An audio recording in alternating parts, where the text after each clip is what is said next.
Operation GCD with an Appalachian grin. Adventures and shenanigans, we're diving right in. Out in the holler where the secrets creep, garbage can dudes digging mighty deep. Secret societies, shadows in the pines. Operation GCD of American rebels design. Double J searching deep in his brain hole, past layers of melted hops and bone resin. From cults to cover-ups, we're talking about all of that. So watch your sixth friend in the truth we trust. The world's a puzzle, grunge rock ain't what it seems. Ancient alien cargo cults haunt the moon's pale beams.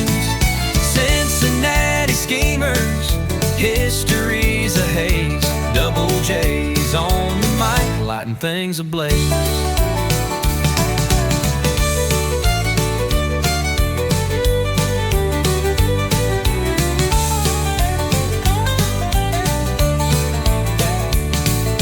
Operation GCD with an Appalachian grin. Adventures and shenanigans, we're diving right in. Join us on the journey and enjoy the show.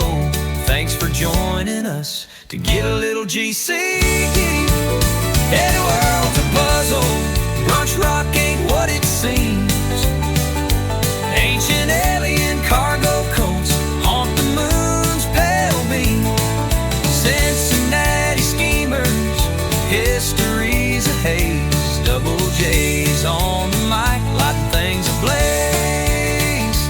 Hell, the world's a puzzle, grunge rock ain't what it seems. Ancient alien cargo cults haunt the moon's pale beams. Cincinnati schemers, history's a haze. Double J's on the mic, lighting things ablaze. Double J's on the mic, lighting things ablaze.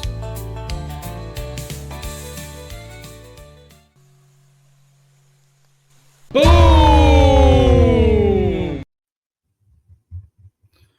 Howdy, folks. Your host, JJ Vance here, host of Operation GCD, and perhaps more notably, not the vice president. Back with another edition of our Chasing Miniere series, along with my associate here, Brad Minyard, a.k.a. Miniere, and his journeys in genealogy and discovering that his forefather was wrapped up in the Society of Cincinnati mysteries around George Washington, his spy apparatus, and those folks following folks such as the Aaron Burr conspiracy and these matters of real estate in the burgeoning land of America. Welcome back, Brad. Thanks for joining me again here today to get a little GCD and sharing more of your stories of your genealogical journey. Thanks once again for having me, JJ. Always a pleasure. Real excited about today's show. It's been a little while since we did one, so we've both found out a lot of stuff since then. That just goes right hand in hand with our story here. So yeah, I'm looking forward to getting into all this today. You know, I don't know if you feel the same way about a lot of these things when we journey on these topics in society and American history, but after a while, the details start jumping out of pages at me, I feel like. You know what I mean? Yeah, because your brain knows what to look for. So when you see something that kind of ties in, it's like you immediately recognize it. That happens all the time, man. I get it. Like you said one time, the information finds you. It does, man. It does, because I was talking about Mormon stuff, and I was looking at Mormon stuff in Mexico, then I realized the guide that led the Mormons out to Mexico, or then Deseret, formerly Mexico, and was involved in a lot of the Mormon militia activities, was a fellow by the name of John Baptiste Charbonneau, and his father was Toussaint Charbonneau, the guide for Lewis and Clark, and they're of a famous trading and sailing family out of French Quebec. So back to the tale of your avatar there in John Land. These are the roadways of John Land, French Quebec, down into New Orleans, but into the western frontier, that is. Yeah, Yeah, Lynn's kind of tied into the tale on both ends of the continent here. We got the goings on up in Quebec, and then we have the goings on in New Orleans, which is to me the most exciting part of the story. But and then a lot of stuff in between with the Clarks and Lewis, more so the Clarks as far as this tale's concerned. But yeah, the explorers are huge in this tale. And once again, we go back to an old French family. While they're not society, they're of Templar Huguenot roots, and lo and behold, here in the new country, they're linking up with society missions and to expand the ownership of America, right? Yeah. Oh man, there's probably a few families like that. Are you referring to the Trappiers? Oh, there definitely are, but it's not surprising to me to find a family from French Quebec being so grossly ingrained in these travels in the expansion of America with these same families of their history. Oh, not at all. Not at all. Yeah, I mean, just the fact that you got Quebec on one side of the story and New Orleans on the other side, it just makes for really good theater, which we'll get to a lot of here. So we're going to pick up where we left off last time, but you're going to give us a little bit of a background here to get us kicked off. Yes, sir. And just real quick, just a couple of announcements. Going back and listening to the series, I made a couple of errors when I was referring to the Pinckney Treaty. I had said it was Charles Cotesworth Pinckney. It was actually his brother Thomas Pinckney. So the Pinckney Treaty was named after Thomas Pinckney, not CC. And then the other thing that I wanted to correct was I'd originally said Miniere showed up in New Orleans in 1804, but the more I look at the records, it just doesn't really add up. So I'm going back to what I was originally saying was 1808. So Miniere, based on my research at the moment, did not arrive in New Orleans until 1808, which is way after the goings on in today's story.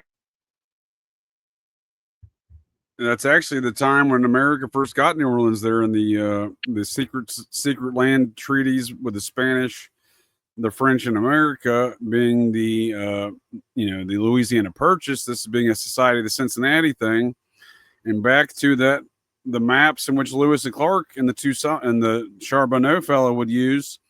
They're also based upon the maps of Albert Gallatin, who was the current Secretary of the Treasury in that land purchase of the Louisiana Purchase. He was a Mound guy, a society guy, and a founding father, and he was integral in that Louisiana Purchase as well, and he was integral in the maps that were used by Lewis and Clark. Very interesting, yeah. It's fascinating to me how Lewis and Clark specific, because everything kind of branches off of their discoveries, or what they're encountering, because they're the first ones to encounter it. Well, in a sense, we're told European, that, but there's a lot of other missions like Albert Gallatin, Zebulon Pike, Lieutenant Zebulon Pike. Yeah, Pike. He's a Cincinnati guy. In fact, he served with Ricard in the same company. Yeah, that's what I'm saying. That's what I'm saying, dude. That you can see this core group of folks that stick together throughout these missions and whatnot. Obviously, society, but within the society, you have factions. Now, speaking of factions, the Pinckney brothers, they're a powerful faction out of South Carolina, right? The Pinckneys are a big name in South Carolina. Yeah, even to this day. You got the Austins, obviously, but the Pinckneys, the Ori. But we got the Pinckneys here, the third and fourth presidents of generals of the Society of Cincinnati? Oh, who was the fourth? I know CC was the third. I thought maybe Thomas was number 4. No, I know it went CC, but who was after CC? You know what? I do not know. I should know that. I got the first 3 memorized, and after that, I just have to Google it.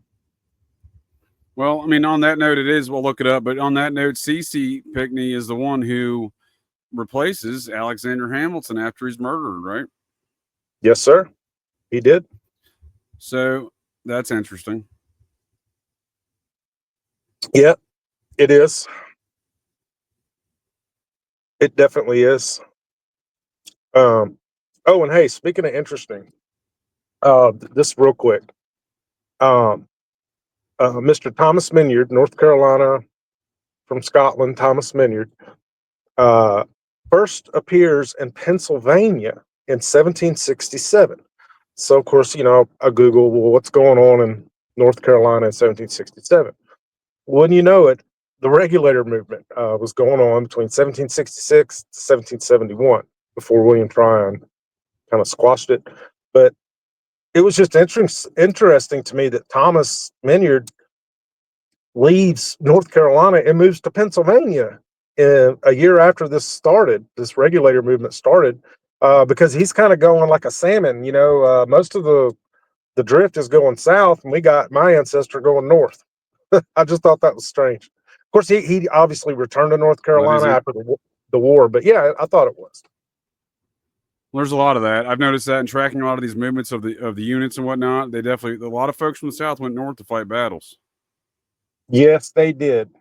And thank you for pointing that out, because they sure forgot about that. Yeah, I mean, it But anyway. doesn't make a lot of sense, but I mean, I haven't really tried to unpack it militarily. I've just been more just generally tracking the movements, but I haven't tried to put the tactics behind it, but I'm sure I could. But Thomas Pinckney, fourth president general of the Society of Cincinnati, 1825, sir, 1825. Interesting. So Yeah. his elder brother was the 15 years the president general, and then Thomas, the younger Pinckney, was the president general for 4 years until his death. Yeah, that's almost 2 decades of Pinckney. Yeah. South Carolina. Who was after Pinckney? Then we see swing back to the north. We see Aaron Ogden from New Jersey, Morgan Lewis from New York, William Popham from New York. Uh-huh. He was the last original member to serve as the president general, William Popham. Who was the New York president when the Civil War kicked off? Hamilton Fish. Okay. Supreme Court Justice, if I'm not mistaken. That's interesting. Yes, sir. Hamilton Fish, governor of New York, Secretary of State, and I thought he was also, there was definitely a Fish who was a Supreme Court justice. Maybe it was his son, but yeah, he was governor of New York from 1849 to 1850, U.S. Senator from 1851 to 1857 from New York, and the 26th Secretary of State from 1869 to 1877. Very interesting. Well, yeah, for sure. Because look when he's he's the president general. Let's just compare real quick to what he was doing. So he's the president general from 1854 until they splinter, right? Because the next president general is not till 1896. That's because they don't reunite. So in 1860, I believe it was 1860, we covered it before in a previous one. The South Carolina chapter of the Pinckney brothers decided they were no longer going to participate. This is the early, what I would argue is the first stone tossed in the Civil War, because we see the Civil War start officially out of South Carolina. I wonder if this dude had a beef with the Pinckneys or vice versa. Well, I think there's a lot of that, sir. Yes. So we see in 1854, when he's appointed as the president general of the Society of Cincinnati. Again, this is the guy that was the head of it when it splintered and started the Civil War. Important character for sure. And I can tell you the Fish family, I know some of that background. They're definitely an old school Massachusetts Bay family. So we're talking the quote unquote New England blue bloods right here, right? And we look at what he's doing in 1854, and he is the U.S. Senator from New York. So he's the U.S. Senator from New York while he's the President General of the Society. This man wields a lot of power. Yeah, and nobody really ever talks about him. You're right, sir. I do. You are correct on that assessment. It kind of looks like Abe Lincoln, just if you look at it real quick. Yeah, he's kind of a goofy looking guy, isn't he? Yeah, I mean, I wasn't going to say that, but yeah, he kind of is. I'll let you say it. Right. The man, I know there's there's a prominent Fish in my brain hole that I can't think of. I thought he was a Supreme Court justice, but maybe not. But nonetheless, we can see the power wielded through this organization, and these the power being shifted, I think, through some of these north and south adjustments of the president generals, right? Yeah, that's a very key element that just again nobody talks about. But the power was down in South Carolina for almost 2 decades, and once it That went back up that's north, right. it never. Once it went back up north, it never came south again.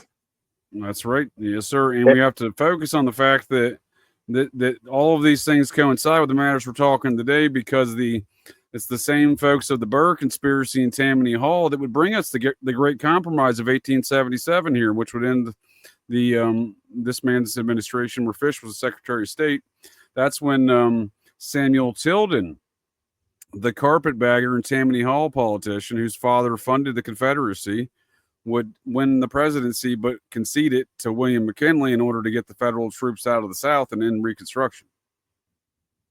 Yeah, man, this is a fascinating topic. We could talk all day about Civil War North South stuff, man. It's my next rabbit hole I'm going to go down. But for sure, but on that note, if we could just put a bookend on that real quick, it is important to note the Burr conspiracy we're talking about and how it remains relevant and throughout time, because again, this is 1804 when he murders Alexander Hamilton, but we got Miniere and Ricard following around before that, right, and after that, right? Well, the Burr conspiracy actually ties into today's story. It always does. I'm telling you, Aaron Burr, John Lynn. It has to. That's what I'm saying. It's the same element of folks. And we see them right here with the Tammany Hall faction I was just describing with that Samuel Tilden incident and the Great Compromise of 1877. Because despite being a carpetbagger, when he comes to the North, he becomes a Tammany Hall, part of the Tammany Hall political faction. So it's literally the same group of folks, right, from Burr on through. Right, that's the Tammany Hall. Burr started Tammany Hall. Yeah. Yeah, and all the characters we're going to talk about today were intertwined very deeply with Aaron Burr. So in Burr's New York Society, Hamilton's New York Society, Fish, New York Society. Yeah, and Burr was New York until he wasn't. Well, that's what I'm saying. They can be New York, but they clearly have factional agreements with folks in the South. Burr's a great example. Yeah, Burr's kind of like the poster boy for that. Well, I look at it like this: that he sold his daughter off to the governor and society member of South Carolina as an agreement in such agreements. Well, she did in fact marry a man named Joseph Austin from Charleston. My grandfather left Manhattan in 1800 to go to Charleston in 1801. Just as did Theodosia. What do two mob bosses do when they start making an agreement? They marry their children off with each other, right? Oh man, they've been doing. They did it on Game of Thrones. They've done it throughout history. I mean, it's. I guess people keep doing it because it works. Well, that's the best way to look at the Burr-Alston marriage, I think, because the marriage between the New York and the South Carolina chapters. It's not the only example. One of the founding members of the Process Church of the Final Judgment is the daughter of a fellow named Satan Drayton Astor from Colonel Drayton, one of the leaders in the South Carolina chapter, and the Astors of the New York chapter. Yeah. Yeah, the Draytons. Can't forget them. They're up there with the Alstons. They're very much in the same conversation. Sure. Oh, yeah. Cincinnati family. A lot of military officers. Early federal, society members, early federal office holders for South Carolina, be it governor, Congress, and Senate. That's who these families are, the Alstons, and the Draytons. Yeah. Don't forget those Trappiers and Ramseys. Well, I mean, there's a lot of them, obviously. The Pinckney boys. Again, you can't sleep on the Pinckney boys. They obviously had a lot of power, and they still do. As you pointed out, can't sleep on the Pinckneys, no sir. Yeah, they were a force to be reckoned with, man. They had their run, but it just never came back down south. Just makes you wonder why. Yeah, the last Southern. Well, you got some Virginia chapter presidents. You got a Georgia one back in '68. Okay. Well, I meant, 19th century. I guess my history's I'm not quite caught up yet. Yeah, I mean, you look at the back and forth with the presidencies, and again, the actual divide and splintering of the society before the Civil War and the years after, even after the Reconstruction period, they didn't reconvene for another 20 years. Yeah.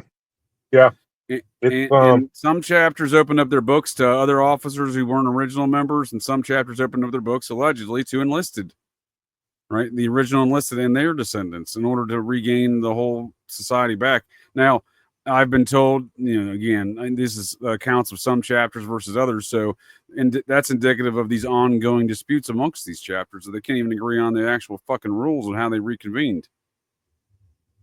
Yeah, it definitely seems to be splintered at this juncture.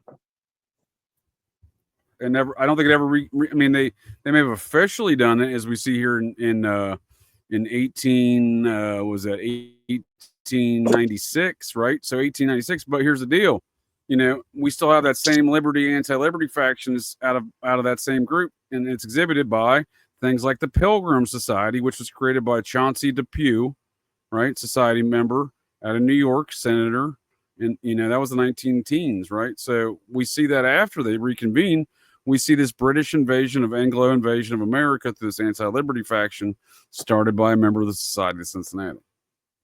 Yeah, you made a good point there about Britain too. They just have never really gone away.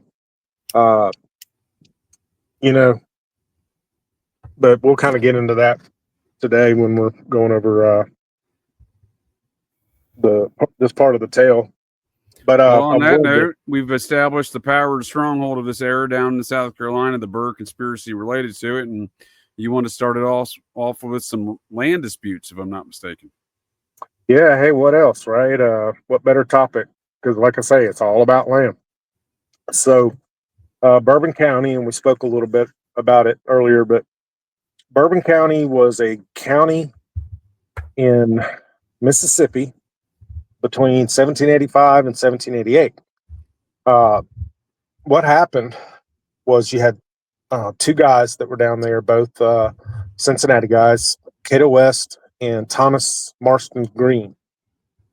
West and Green petitioned the Georgia government.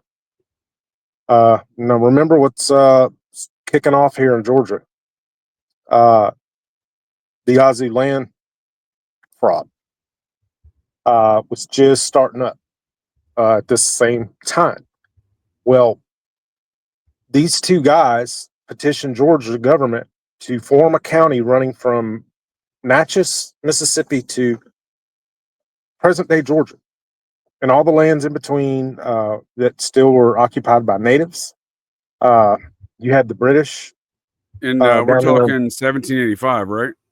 This is 1785. This is when now Cato West hasn't even unpacked his bags yet. Okay, he just got to Natchez. Okay, and the first thing he does is petition the Georgia government to form a county called Bourbon County, extending from Natchez to Georgia, which sounds ridiculous.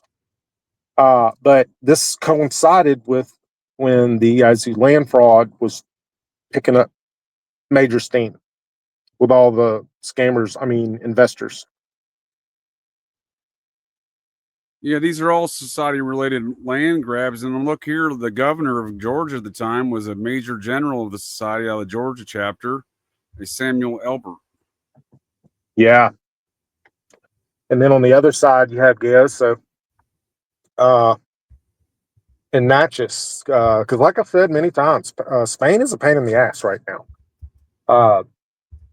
So I guess they're looking at it like, are they trying to put some heat on the Spanish government? Are they trying to capitalize on this land fraud, or are they trying to stop it? You know what I mean? This is just kind of a lot of new information that I've kind of pieced together here, so I haven't really had time to digest it. So I'm on the Wikipedia, the source of all information on the interwebs, and it's telling us about the Treaty of Paris.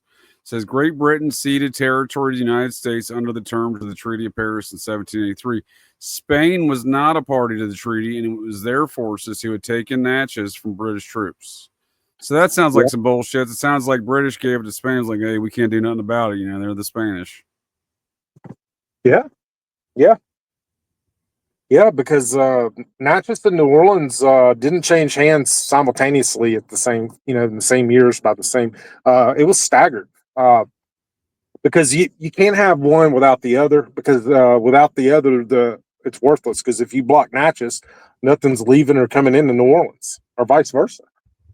For sure, it's a major throughput and very vital in all things economic and military. And we see from 1785 till 1797, this is a major hotbed of activity, because in 1797, Major Andrew Ellicott, so we got Ellicotts from the Maryland chapter, right? So this is a society guy from the Maryland chapter by his surname, I can tell.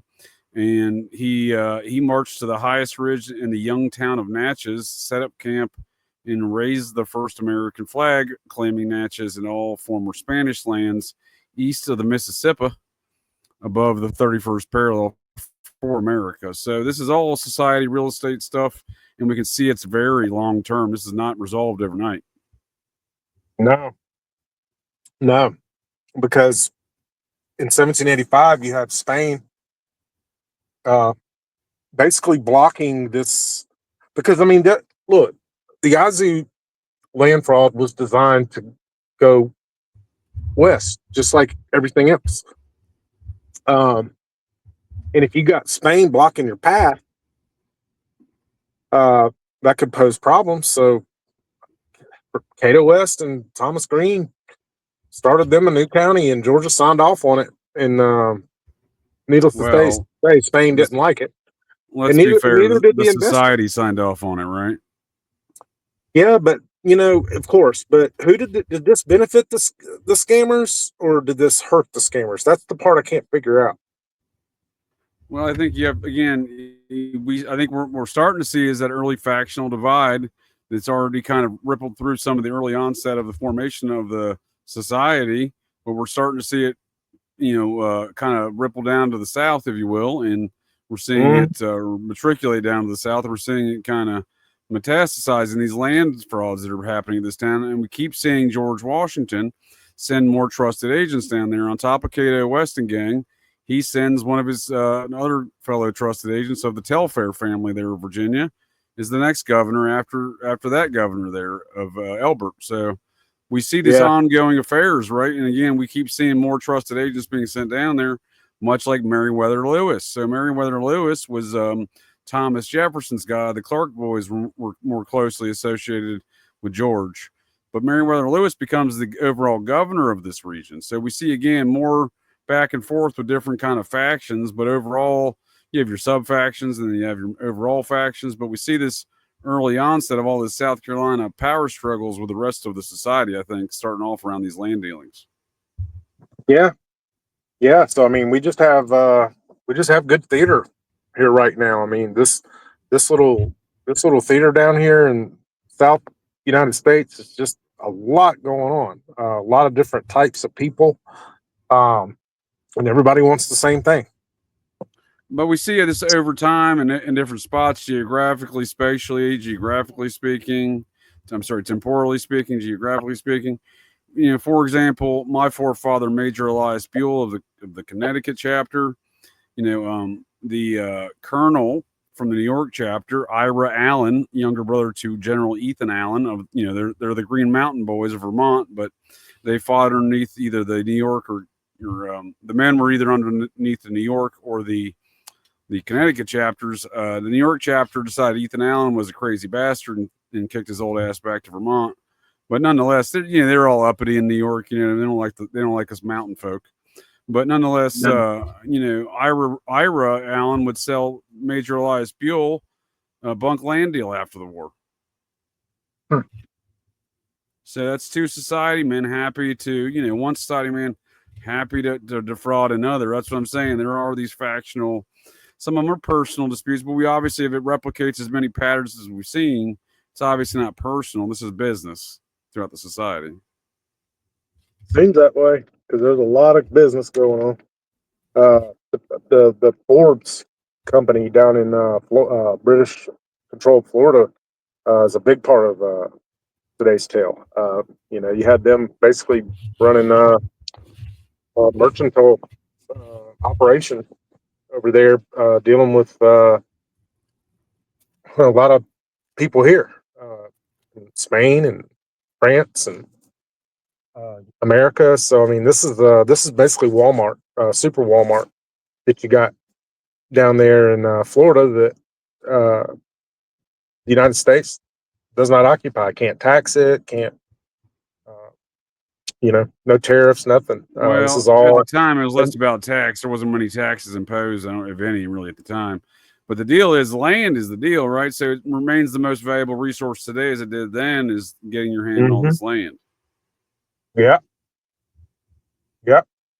Especially these areas, which will you'll be able to achieve economic and military goals. If you don't take over a place like Natchez or Cincinnati, for that matter, these major ports on the rivers, then good luck. You know what I mean? Yeah, because you can't have one without the other. If you don't control the whole river, then you don't control any of it. Exactly. So you see them. That's where their initial foothold and stronghold is set up in the city of Cincinnati. Yeah, and it's interesting. Exactly, and it's interesting. Downriver, you have this kind of tug of war going on between Natchez and New Orleans, between various countries at various times. Because if both port cities aren't being occupied at the same time by the same country, then it's not going to work. Well, which I think is important to bring up when you brought up in previous shows there, Brad, about General Wilkinson, Burr's associate, and his shady dealings out there in the fort there on the Mississippi and Ohio. Yeah, Agent 13. Old General Wilkinson. What's it called again? Fort Messick? Fort Massac. So Fort Massac, and by the way, I stated earlier, it's at the convergence of the Ohio and the Mississippi. In fairness, it's not the exact location. It is upriver. But I didn't want to cause any confusion on your listeners. So the fort was not at the actual confluence. It was actually a couple miles upriver, which is where the fort was. I just wanted to make that clear. Which I'm sure is where the mounds were, is why they put it there. Oh, yeah. Yeah.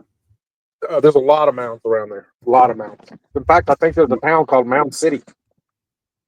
Yeah, well, George Washington built a British fort on a mound in 1752 in Fort Loudon in Winchester, Virginia, on a mound. Found a couple giant skeletons in there. And I can tell you what, I know for a fact he never stopped building forts on mounds after that, neither did they did in the Civil War. So I don't know what it is. Jefferson Davis, speaking of Civil War Confederate stuff, captain in the War of 1812 and was guarding the mounds out on the Mississippi, not far from where we're describing, in an area today known as Effigy Mounds National Park. What? I'm sorry, what? This is in West Virginia? This is over there on the Mississippi, not far from where we're describing the Fort Messick in 1812. Not long after we're talking about these things, we see Jefferson Davis over there protecting mountain. They didn't build a fort on there, but they built a fortification to protect these mounds that we now know as a national park, known as the Effigy Mounds National Park. Yeah, he sure did. Yeah, and that's what the park is. It's not always destroying the mounds, but it's always about these mound locations, and sometimes it's about protecting the mound sites themselves. Yeah, it's like, what are they doing with these mounds? Oh. Well, that's a very important site that Jefferson Davis was protecting. Effigy Mounds National Park is the largest concentration of effigy mounds in the world, in like a very concentrated area. Well, there's been a lot of deaths around that area because wars have been fought to get control over that area because of the confluence. But artifacts show evidence of wars. Well, for sure, dude. If you go upstream to Fort Snelling there on the way to Mississippi, that's another mound fort from the Civil War, but that was another integral spot they had to control. Mm-hmm. Yeah. It's real interesting. The mounds are just another really interesting element to all this.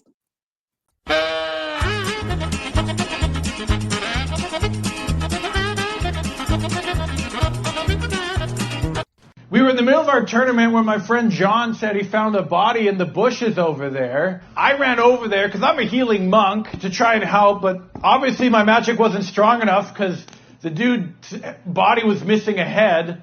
So my friend decided to try and use a necromancer spell, which didn't work, which I knew it wouldn't. And apparently we contaminated the crime scene because that spell uses a lot of glitter.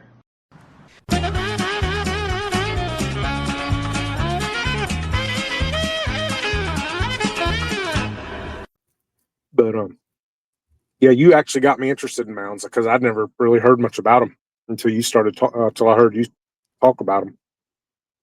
Well, fair enough. I was born a mound guy, and looking at my DNA results, the claim to go back to paternal heritage back to the Beaker people, the mound builders of Stonehenge. It seems like mound folks have been in my lineage for a long time, but I think there's a certain aspect of these folks that there's some necromancy and wizardry by putting your military stuff on top of a mound site. Hey, there must be something to it, or they wouldn't keep doing it, right? Right. Hey, by the way, did you get your Y DNA tested? I'll have to get back to you. It's been so many years. I have to look at my tests. I got a couple tests done. Yeah.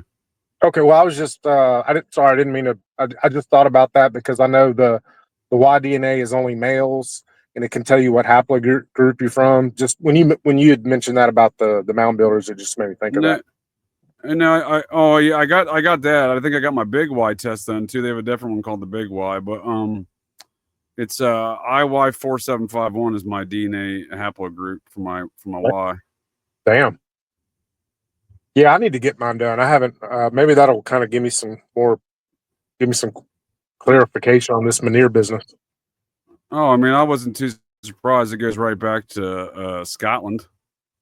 So.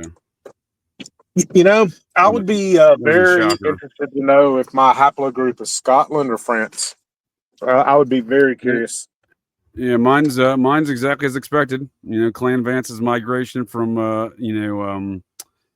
through Northern Ireland and the Londonderry region. So you can see, they track the migrations of these DNA haplogroups. As you can see, mine, it goes right. I mean, it's laughable. I already saw it coming. So that's how accurate these things are because it goes right through Northern Ireland and then over to the lowlands of Scotland. I'm like, well, that's exactly where they came from. It's funny. I thought it was odd that Thomas Minyard migrated north, but I guess if you think about it, the Minyards kind of did that. Left France, went to Scotland during the Edict of Fontainebleau, and then of course, you had the Highland clearances. So I guess he was just used to going north instead of south. Well, at a certain degree, I think all these Protestant families stuck together. That's why you see the Jacobites and the Huguenot descendants becoming the Society of Cincinnati. Oh, yeah. Yeah. And Thomas, I think, was kind of friends with both sides. Well, I think he's, giving his migration pattern, I would think it's overwhelmingly clear to state he's a Protestant. Oh, he's definitely Protestant. I don't know if he's a Huguenot or a Jacobite, but, he's definitely a Protestant. I don't know if he's a Huguenot, but he seemed like he was good friends with some Huguenots. He had a business transaction down in Craven County, South Carolina, present-day Georgetown, when Thomas Minyard did a lease and release. It's kind of a scheme they did back then to transfer ownership of property. But anyway, the two families that Thomas was involved in were the Trappier and the Ramsey families, or Ramsey. And those were the two most powerful families in Charleston at the time. And my question is, well, why is Thomas Minyard down? He's supposed to be up in Bladen County with all them Highlanders. He's down the PD River doing business with some Huguenots. That was just one of the weirdest findings I've ever found in my tree. Yeah, I mean, again, these Protestants, they had some communication channels in the old world, man. It's obvious, Mm-hmm. Yep. Kind of makes. Hey, did Abner ever go north? Well, here's the deal. So when I'm unpacking how George and Martha met, no one knows, and I argue when George is 17 and meets Matthew Vance out in Winchester, Virginia, where they're both surveyors. I would argue this is how he met Martha, because Matthew Vance is already married to Ann Jones, who's Martha's first cousin. And it gets even weirder, because when you're talking about traveling north, so for some reason, both of those 17-year-olds traveled north. Matthew Vance traveled nearly 200 miles to Philadelphia from Winchester, Virginia, and Ann Jones travels nearly 200 miles from New Kent, Virginia, just down there in Williamsburg area, as 17-year-olds to get married in Philadelphia in 1746. Possibly a Masonic themed wedding, you're thinking? I mean, somebody's doing something there, because two 17-year-olds are traveling to Philadelphia, right? Yeah, I mean, first of all, you got to have a lot of money to travel that far in those days, and second of all, when you're 17, that just makes it even weirder. Why are two 17-year-old kids going 200 miles away to get married? For sure. And they had land, so they had money. They were of some wealth in that regard, because Matthew Vance's father had 400 acres, and his sons were all surveyors, and they all had some chunks of land. So, they had a good, nearly about 1,000 acres of land amongst the family of the father and sons out there in Winchester area. Yeah, but why not just get married down where you live? Why travel like that? How does two 17-year-olds meet who live 200 plus miles apart? Oh, it was arranged. Just like the John Lynn marriage. Seems obvious to that regard. And then in that regard, modern day historians want to play games with how did George and Martha meet. They're like, oh, we don't know. Well, I got a good suggestion. That was through Matthew Vance and Ann Jones Vance. Yeah. Hell, you ought to go on the wiki page and update it. Dude, it will get deleted in a heartbeat. Abner's parents get changed in the Mormon database no fewer than 5 times a week. Kind of makes you go, Like, oh, it's intentional. It's fucking intentional. That's a lot of effort for a kind of a minuscule person in history. I mean, he's important to you, but as far as like otherwise obscure figure, an obscure figure. Yeah, he's an otherwise obscure figure. That's what I'm saying. That helps in my mind. That's obviously, to me, that's circumstantial evidence supporting the otherwise obviously more concrete evidence I have supporting these claims that is George and Martha's son. Because why would you be changing this man's parents so frequently for years? This has been going on for 10 years. I've been tracking this on the database, and it's no fewer people like you off the scent. Well, but again, no fewer than 5 times a week, and you can go on there and see all the changes. They're on the record. I mean, it's ridiculous. Well, I remember one time it was Will Ferrell. Yeah, that's right. They changed his name to Will Ferrell. That's right, dude. I forgot about that. That's hilarious. Yeah, man. Are you logging all these names? I'm just curious as how many different names they've used. Oh, they try to call him something Smith one time. They got some record on there as Smith something. But yeah, dude, my point being is it's an intentional obfuscation. I'm starting to see a lot more of this amongst these society families, with these absconded or obscured family records and trees and whatnot. But, it speaks to the power we're talking about here. And they're always after more greed, power, and real estate. Well, it goes to show you, George Washington was the president and the president general of the Cincinnati, but he obviously didn't have absolute power. He lost a lot of real estate while being president. His land titles just went the way of Houdini. Poof. Yeah. And it wouldn't surprise me if that tied into this story somehow with all this land stuff going on, because there's so many land scandals. We talked about the dual one. Now today we're going to talk about the Yazoo. But it's just land. Well, I can tell you this, sir. When my great-grandfather died in questionable and untimely death, and his first cousin Vance, his wife, also, my great-grandmother also died untimely and sudden death 6 months later. And my grandfather Vance, the International Order of Odd Fellows, changed his birth certificate, which unlawfully put him in their orphanage. They then proceeded to then take all the family's land, and then those land titles said, ooh, whoop, poof, the way of Houdini. And that land had been in the family since Abner, when he surveyed in that land and property in Logan County, West Virginia. So these land disputes and land grabs are, in my opinion, ongoing. And they always will be, because it's the only finite resource we really have is land. Yeah. But that's awful sketchy how the guy was in jail or in a orphanage, so he couldn't dispute the land transactions. Yeah, dude. I mean, that's just...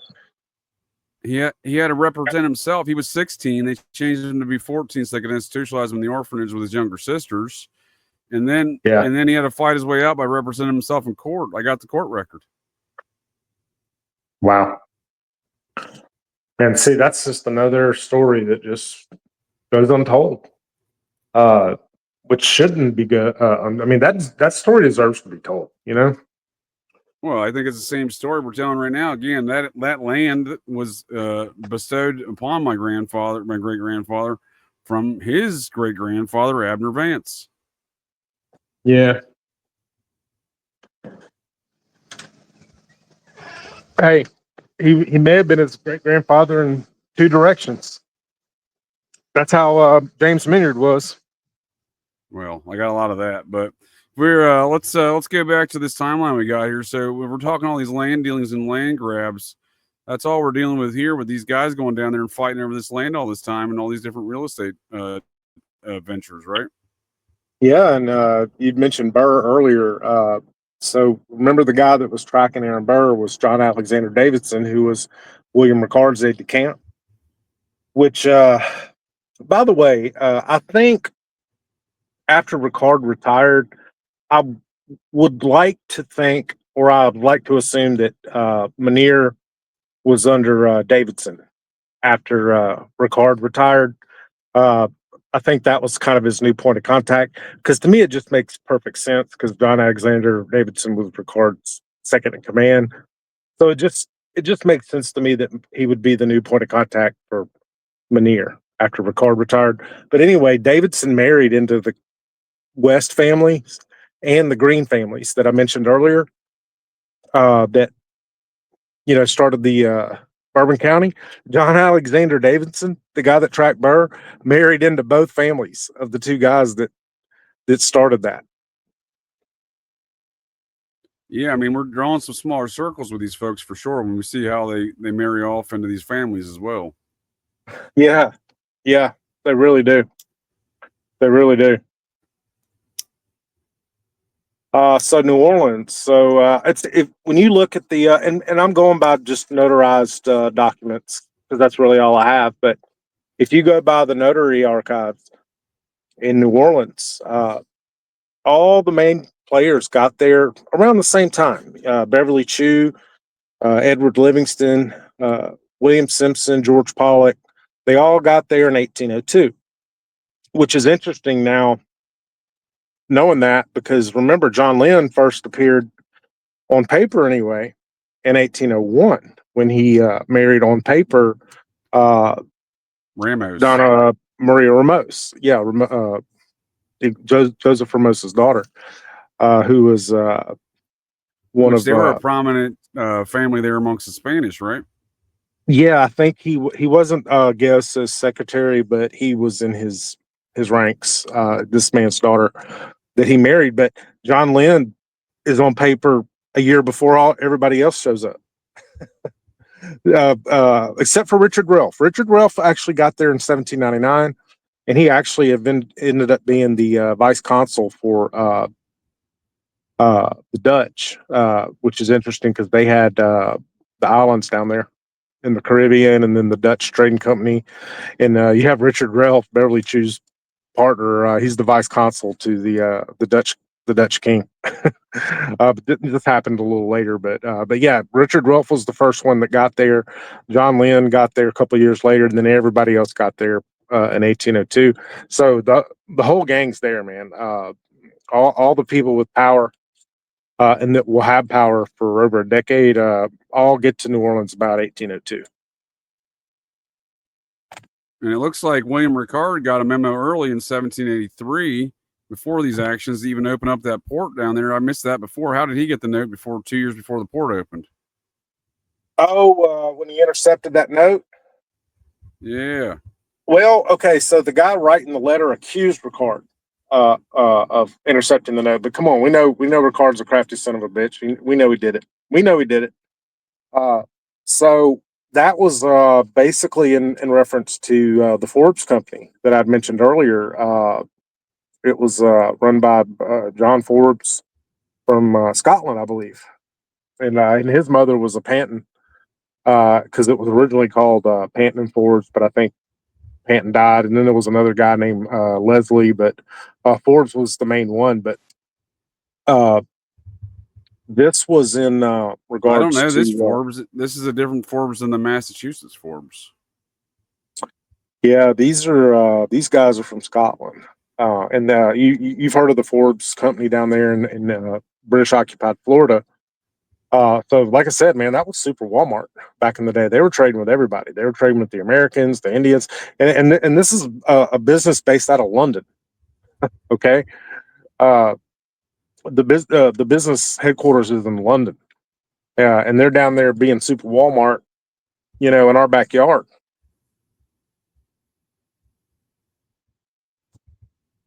To be fair, I think all trading companies at the time had an outpost over there in London.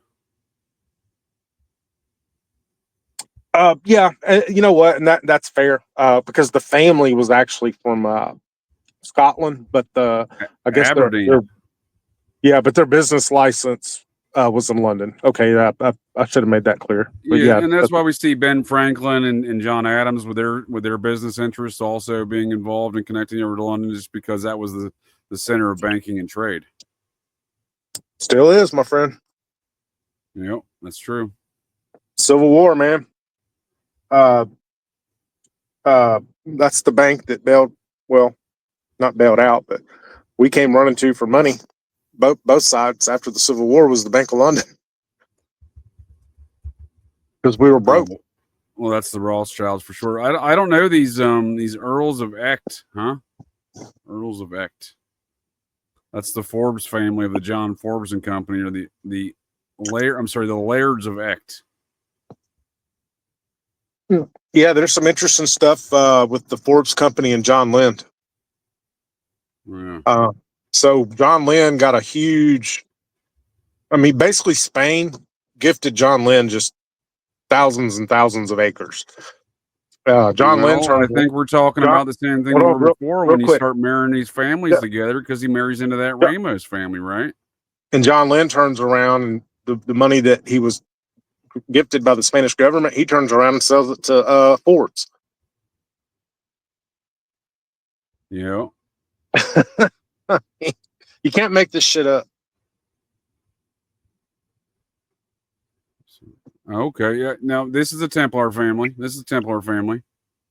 siding with King Robert the Bruce. Okay, well, solve that Forbes mystery for us.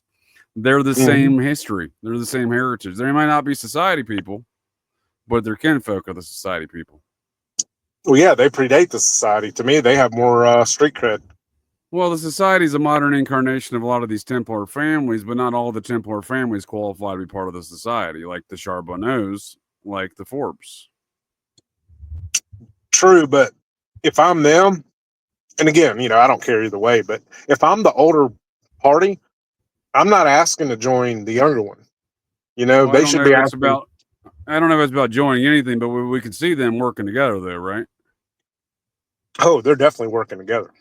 Yeah, that's the point I'm trying to make. They're working together, and it's because they have the same heritage. They're the Templar families. Again, that's what I'm saying. Like the Charbonneaus are not Society of Cincinnati. They're not even French chapter, but they are, in fact, a Templar family and Huguenots. Well, there's definitely something to that, because you have John Lind, among others, that are basically manipulating the political situation, landscape, to benefit themselves through land transactions that are timed very precisely. And you just don't make those kind of transactions if you don't have insider information. Well, John Lind's a chameleon. He sets up a Jesuit Masonic lodge, but he also plays with Protestants. So John Lind's a man of many mysteries. I think John Lind probably was a Protestant. The Sillery estate was built by the Jesuits, and I guess he was renting the place from the Jesuits, which to me is just kind of weird. So, that doesn't necessarily make him a Jesuit, but still definitely worth considering. But if I had to go with my gut, I would say he was definitely a Protestant. Well, my take on John Lynn is much like the Charbon knows and these Forbes folks is they're not necessarily society, but they are of Templar heritage. Oh, for sure. And honestly, you could say arguably John Lynn had arguably more power than most people that were in the Cincinnati while he was alive. In my opinion, John Lynn's the secret son of somebody we don't know, much like a lot of the secret heritage we've been describing here is, Amen. Folks like him have a lot of power. He's born into something. We just don't know what it is. Yeah, I mean, look, he may have been one charismatic son of a bitch, but I'm sorry, nobody's got that much charisma. Exactly, dude. Exactly. He was placed into a position to do something. Let me give you an example. So George Washington's aide de camp, disregarded. The son of George Washington's aide de camp, the aide de camp to Marquis de Lafayette, and Major John Neville would set up a town in Clermont County, Ohio in 1790, I believe it was. And that is Neville, Ohio, on a mound. And in that town, the ousted future king of France during the Bourbon Restoration, King Louis Philippe II, I believe, he was a lieutenant commander in the French chapter at the onset of the wars, but was exiled out of France like the rest of the society, and he hid out under an assumed identity as a school teacher in this town. So what happens if he never got that call to come back to France, if they never got that Bourbon Restoration off? Would he ever be known as King Louis Philippe, or would be known as some character like a John Lynn, who's just doing these very anomalous things, but is obviously a very powerful man here in America? Yeah, that's a damn good question. I mean, right? That's one I've asked myself many times. Because otherwise we would just know him as whatever his cover name was, and in this instance, it could be John Lynn. We wouldn't know him as the future king of France as he's teaching school in Neville, Ohio. He had a different name, and he wasn't, a Bourbon family dude, right? But you'd mentioned Ricard intercepting that letter. I mean, he was only in Natchez long enough to unpack his bags, take a shit, and go home. I mean, he was not in Natchez long. But while he was there, he manages to intercept a letter intended for the Choctaw agent from John Forbes. So maybe that's why he was in Natchez, because like I said, he wasn't there long, and Wilkinson kind of sat him in the corner. Well, how about this? What if you're working with these Forbes people in the society are working together, and they give him a heads up saying, we got a letter going there, we need one of your guys there to go intercept it, and then he goes there for a cup of coffee, intercepts it, and that's his mission. Well, he was, like I said, man, Ricard must have been a good spy, because I still don't know shit about him. So I'm. Yeah, for sure. But what we do know from here, that what we can extrapolate is he knew that he had information this letter was going to be there, and the reason why he did it is because he's working with some Templar families, it sounds like. Yeah, and Ricard was just a spook. So it's like, shit, who was he working for? Who was Lynn working for? Because, I mean, you could make arguments either way for both guys.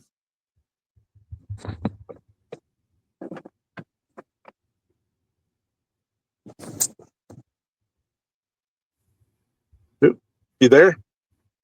Oh, yes, sir. I was just taking a puff of my doobie. So where were you next off on our journey here, Brad, on these on this timeline here? All right. So let's see. So in 1800, in 1795, you have the Pinckney Treaty, which opens up Natchez, but Spain still owns New Orleans. So for 5 years there, it's like the United States, okay, great. We have Natchez, but so what?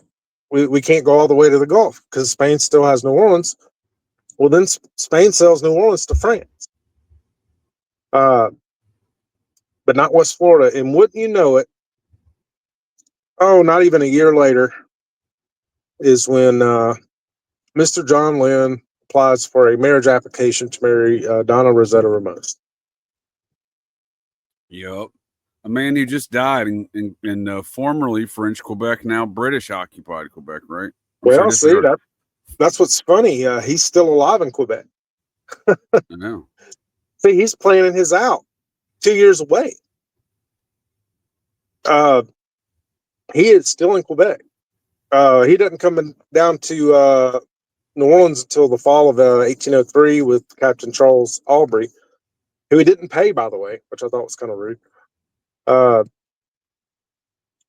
yeah, so he just times it just right. And then when the purchase happens, is when he officially comes to New Orleans. So when New Orleans goes from Spain to France, John Lennon's like, okay, I'm applying for a marriage license with a Spanish gal. And then after the Louisiana Purchase, he moves to New Orleans. It's like, it's just his goings on are just timed rather nicely or conveniently, I should say, with these major historical events, these land acquisitions. Well, that's because they're well-organized plans. We're just seeing them executed in an individual capacity where it looks well-timed, but we're lucky, but it's obviously the machinations of a larger thing. Yeah. Yeah. I guess that's what makes it so fascinating. What would be interesting to know is, obviously we see that the land purchase is occurring in January 20th of 1803.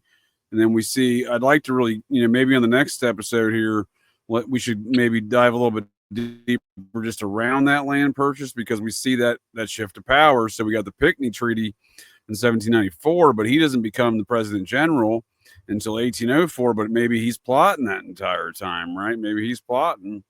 But between 1803, right? So we see a lot of things happen around the Burr conspiracy. Once this is agreed upon for the Louisiana Purchase, well, then that's a green light go for the Southern and Northern faction that is compiled against the United States in this coup, what is known as the Burr conspiracy, which again revolves around all of these Washington spies of Rickard and Minard, Miniere and gang falling around these same folks around this conspiracy. So I really wonder, it seems like based upon the known knows of what we know there, they were falling around this conspiracy as early as that Pinckney Treaty.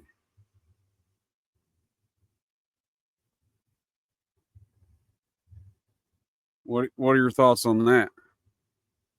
Oh yeah. Well, because Aaron Burr's tied into the story basically in every direction, and you have his daughter living down there in Charleston. Miniere goes down there undercover as a musician. Ricard ends up in Charleston as a tailor. Miniere's leaving ads, maybe for Ricard in the newspaper, behind the gal, whatever. Right. So you've dug up some good stuff on the machinations of what I'm talking about, but I think the most integral thing to understand why Alexander Hamilton was murdered, it occurs between the 18 months of the Louisiana Purchase and the date of his murder 18 months later. So how do you think the land stuff ties in to Hamilton? Well, I think all of these parties of these factions of the Cincinnati were willing to work together until a certain point, but I think George was onto something, because as we see, he's dispatched all of his spooks around these people back as early as this Pinckney Treaty in 1794, but we don't know that these folks are up to no good until after 1803, the Louisiana Purchase. But George knew something was up beforehand. Hard, kind of on the scent. Because remember, Ricard was kind of softening up the Spaniards before Pinckney got down there. Ricard met with him a few months before Pinckney did. That's what I'm saying. So they're all involved in these land transactions, and George seems to be concerned considering he's sending Ricard down. That's his main undercover dude. Yeah, and Miniere was Ricard's main undercover dude. That's what I'm saying. So this is we're looking at the machinations of the deep spy apparatus of George Washington, following folks around that he clearly knew something was up, but we don't see the manifestation of that yet. And the precipitating event is on January 20th, 1803, with the Louisiana Purchase. because it's after that day the wheels are in motion with that Burr conspiracy. But clearly George was already on top of tracking it. Yeah, like I said before, man, George Washington was not a dumb man. He, probably knew a lot that people didn't think he knew. I But can assure you of that, sir. I may be admittedly a George Washington super fan long before I largely discovered I'm very likely descended from the man, but in all likely probabilities there. But nonetheless, the man was a genius. I mean, you can just look at what he accomplished in his writings and his notes and stuff to understand he had a deep understanding of a lot of things. Again, a lot of folks want to call him a tyrant. He was couped no fewer than 3 times during the war. He did not execute any of those men. He let them all resign. It's not the act of a tyrant, you know what I mean?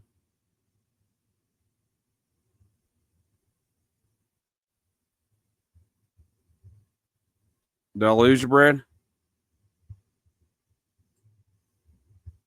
I'm here. Oh, You there? all right.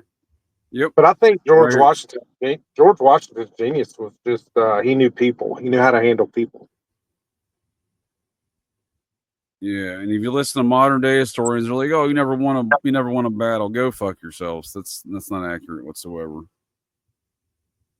Well, whether he did or whether he didn't, he still became the president. So, and he won the war. So he was smart enough to win the war.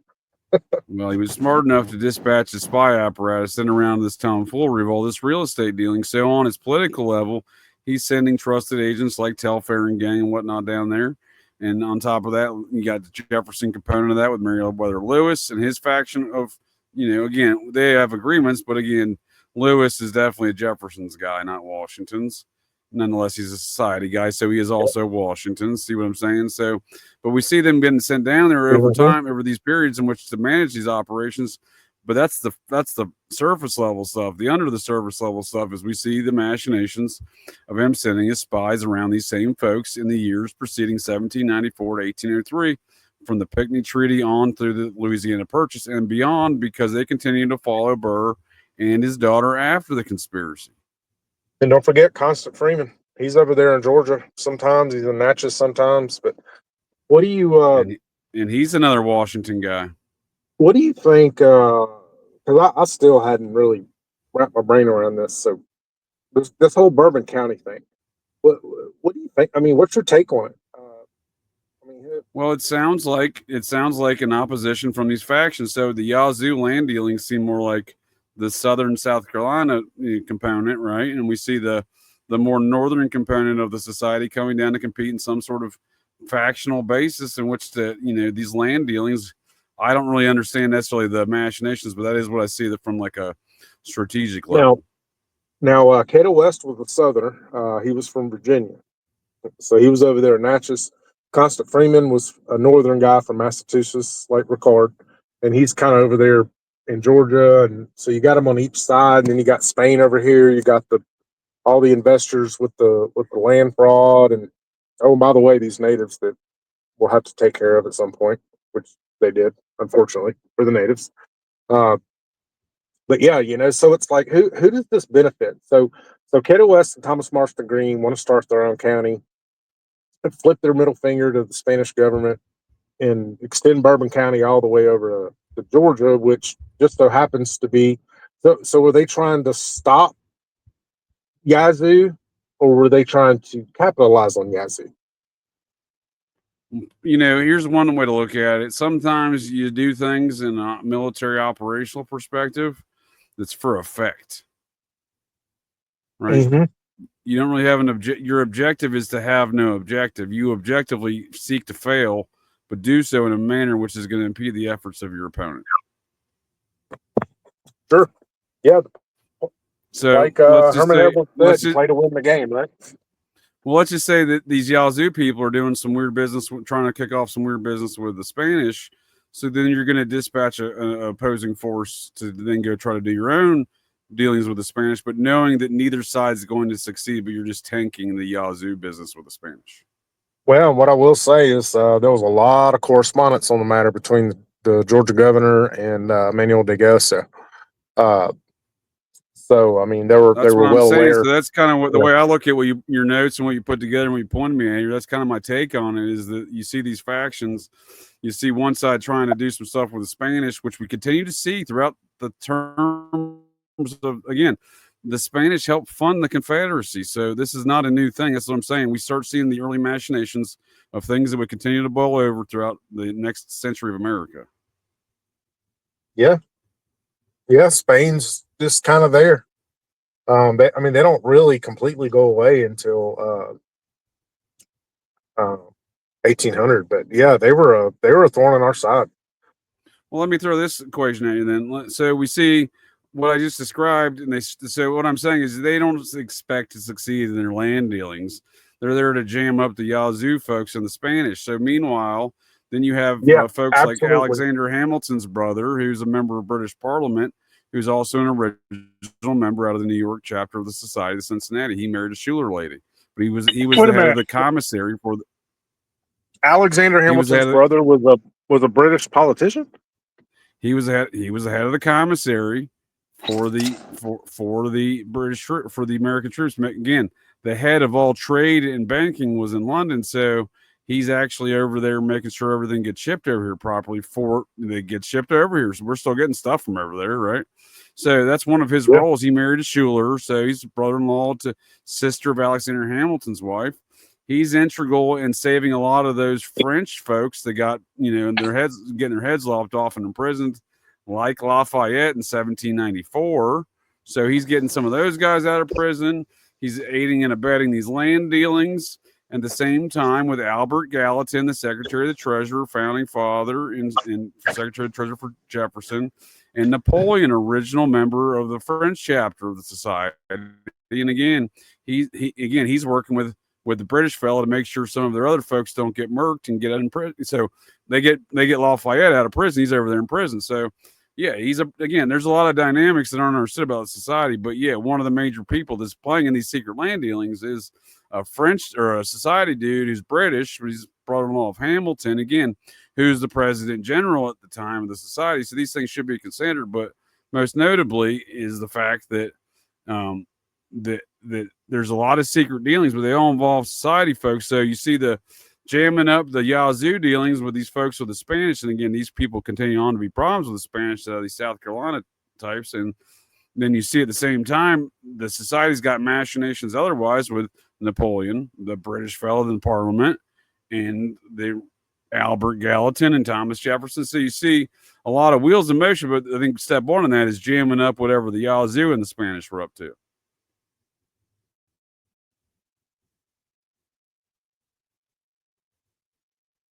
Does that make sense?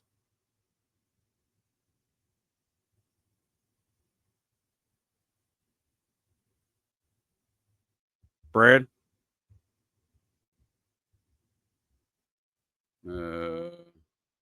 Brad, are you there?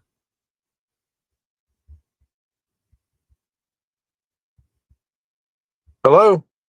You're back. Yeah, what happened? I couldn't hear you. Oh, okay. Yeah, it was weird. It's like we just cut out. I'm sorry. What was the last thing you said? I'm sorry about that. I didn't hear you there for a few seconds. I was just putting tying all these land transactions together into society. But if you want to let's put a pin in it there. If you want to put some closing notes on this outline and stuff here tonight, and we'll pick up here in the future around these matters. Yeah, for sure. This was a great episode. Thanks for having me.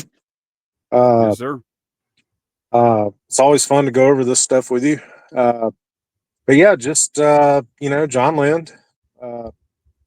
The Forbes Company was kind of a big deal. It was basically Walmart, and you have all this stuff going on with all these different factions, and then you have the British down there selling everything, making all the money, and you have Spain causing problems, and you have the land people with the Yazoo, and then you got John Land and William Ricard right in the middle of all of it. So we'll get into more of Miniere in the next episode, and I guess we'll eventually get to the Battle of New Orleans but yeah, we'll just kind of pick up in New Orleans around 1802, and everybody gets there in town.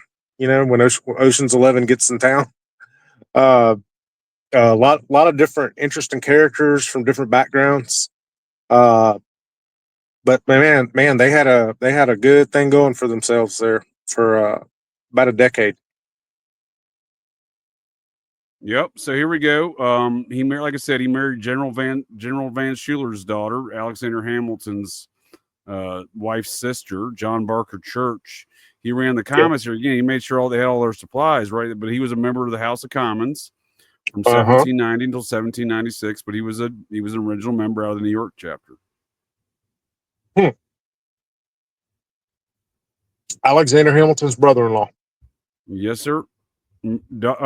Son-in-law of General Van Schuler from the New York chapter, prominent founding family members of founding families of New Amsterdam, the Schulers. You know, wouldn't you say though that probably in this time period, especially after the Revolution and before 1812, that there was probably a lot of families like this that still had relatives living that were on both sides, because you know the Revolution.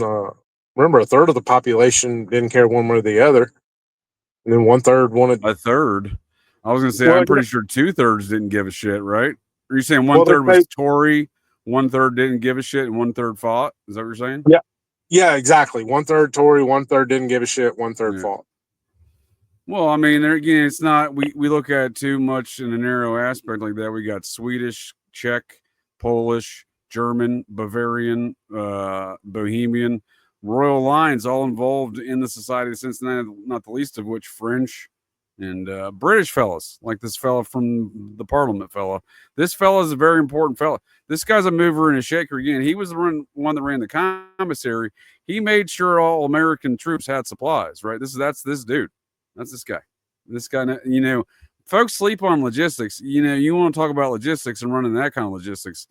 This dude knew what was going on. Again, he continued to be a man of many skill sets in logistics after the war in regards to getting them French folks out of prison, like, you know, Lafayette, who had got imprisoned, and, you know, making sure some other folks didn't get their heads lopped off. Napoleon was a good job doing that, too. They worked together. And again, they worked together in regards to these matters around the Louisiana Purchase and the secret land dealings.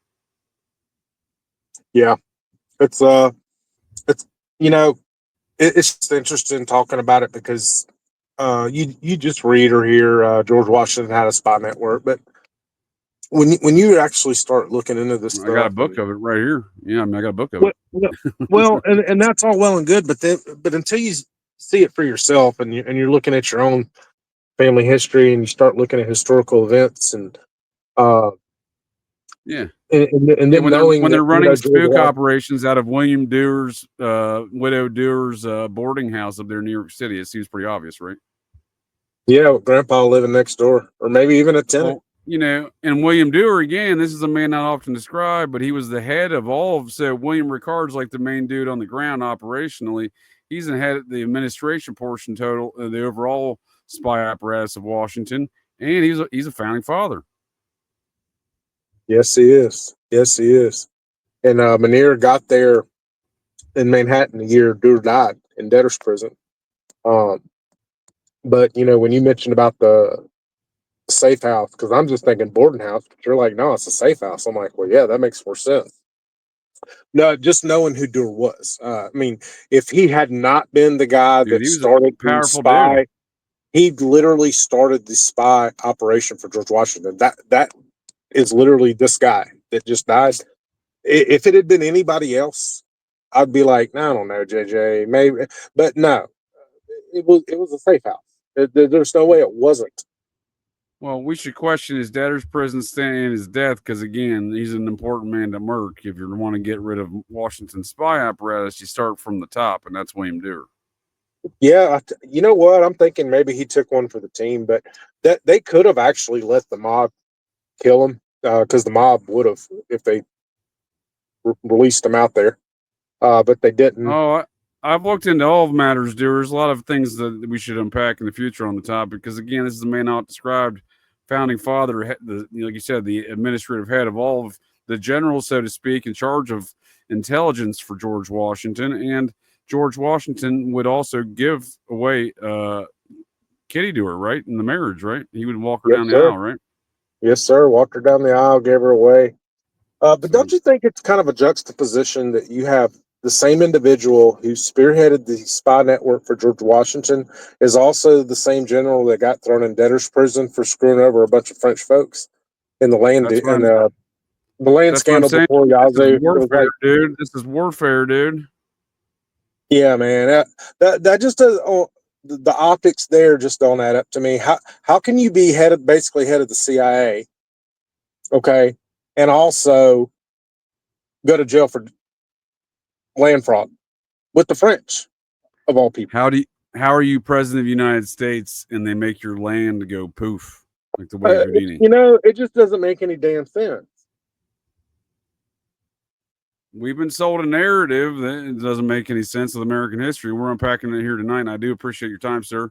And I do look forward to the next conversation on these matters. Do you have any last thoughts for us tonight? No, that was a great show. Thank you for the conversation. We'll have to do the next one here soon. Yes, sir. Sounds good. Well, I appreciate it, Brett, and we'll do it next time then. Thank you much. All right. Have a good one.